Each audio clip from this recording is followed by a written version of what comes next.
It's just the fact that the FDA is trying to move to, rid the market of any alternative kind of swine flu cure, be it an herbal supplement or just something that isn't coming out of a needle. They want to say it's untested, it's unproven, so it cannot be released safely into the market, while at the same time, the swine flu h1n1 2009 vaccine says right on the FDA-approved label insert on the boxes, this has not been established to be safe or effective in pregnant women, nursing mothers, children, or infants. The whole reason the swine flu the vaccine is being released is because they have previous records of performance on flu shots.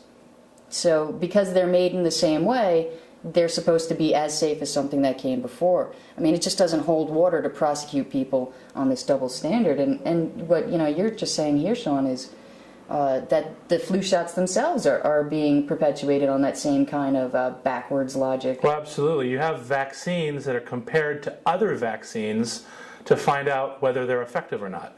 So instead of comparing them to what you would normally consider like a control group or natural medicine or some other group other than a vaccine, they're actually comparing a vaccine to a vaccine. So you have an untested vaccine, or at least parts of it that are untested, and you're testing that against yet another vaccine that's coming onto the market so that you can get it past of FDA approval.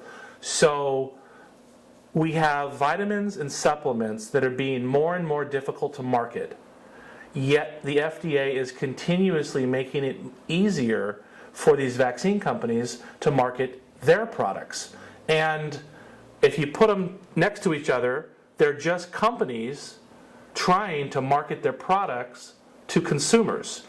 One side has healthy alternatives of vitamins, supplements, herbal teas, and whatnot, and the other side has, fairly destructive aluminum, polysorbate 80, squalene, and other products like thimerosal.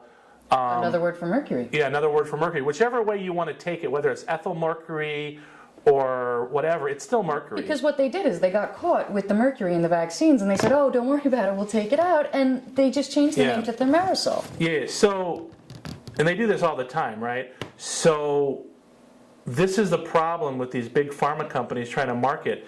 And if we want to get right into how they're marketing this, how do you actually market one of your vaccines to the general public? Well, you have to get it through approval processes and through testing.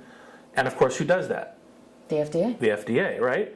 So there is story after story that you can find on the internet about the FDA's revolving doors.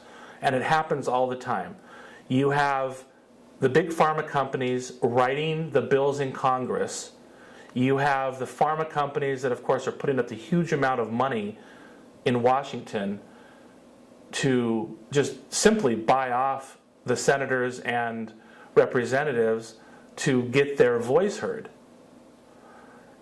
Yeah, just like any other big industry, big oil, big tobacco, big vaccine company. Yeah. I mean, big FDA should be another one. They're so criminal. I mean, why would they do this? I think is what a lot of people would ask. Why would they approve things they know will hurt people? Yeah, so if you want to look up something on the internet, look up Monsanto cases of FDA revolving door, and you'll find Monsanto representatives that go in and out of government to get their approvals. Now, one of the things that Monsanto is really known for is their corn products and their Roundup or Roundup Ready products. Yeah, I think everybody's seen that. Everybody has seen that, right? And one of the main things with Roundup is that it affects your neurological condition. It's a neurotransmitter.